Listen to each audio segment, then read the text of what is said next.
Protéger efficacement le pouvoir d'achat des consommateurs congolais est le principal objectif qu'il faut atteindre selon le vice-premier ministre, ministre de l'économie nationale, Daniel Mukoko Samba. Au cours de la réunion du comité de suivi des prix des produits de première nécessité qu'il a personnellement présidé ce jeudi 3 avril 2025, il a été constaté que les prix des biens les plus consommés par les ménages congolais sont demeurés stables, sauf les produits qui ont pour provenance l'Est du pays. Ce résultat est le fruit d'une innovation mise en place par le vice-premier ministre, le dispositif digital dénommé Talo, qui est un outil de collecte et de prélèvement rapide des prix sur le marché. Une autre innovation présentée aux opérateurs économiques et aux autres partenaires a été le bulletin mensuel du suivi des prélèvements des prix sur le marché pour lutter contre les spéculations et la disparité des prix sur ces 10 marchés. Le directeur général de Premium Food, John Mwenda, parlant au nom des participants à la dite réunion, salue ce nouveau mode de travail et dit qu'ils se sont ouverts à recevoir les agents du ministère de l'économie nationale commis à la dite collecte. Le but de la réunion était de faire un suivi sur les mesures qui ont été prises sur la baisse des prix.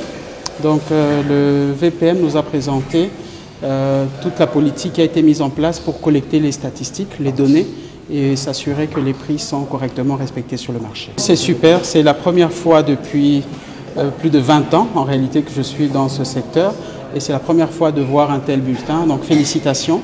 On va travailler ensemble. Si nous avons des avis ou des améliorations à donner, on en fera part aussi au ministère, mais c'est vraiment super d'avoir ce type d'outil. Bravo. Je pense que c'est une très bonne chose. Je pense qu'ils sont dans leur cadre professionnel et c'est important que nous ayons des statistiques, que le gouvernement ait des statistiques, parce que quand vous évoluez sans chiffres, c'est difficile de prendre les bonnes décisions.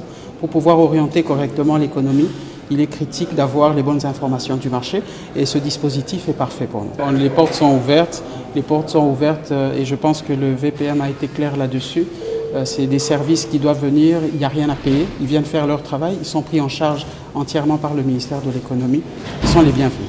Soucieux de protéger le pouvoir d'achat des consommateurs et les activités économiques des entrepreneurs, surtout pour mettre fin à la disparité des prix sur les marchés, le vice-premier ministre, ministre de l'économie nationale, a pris l'engagement de tout mettre en œuvre pour rendre opérationnel le dit dispositif Talo dans toutes les provinces de la République démocratique du Congo.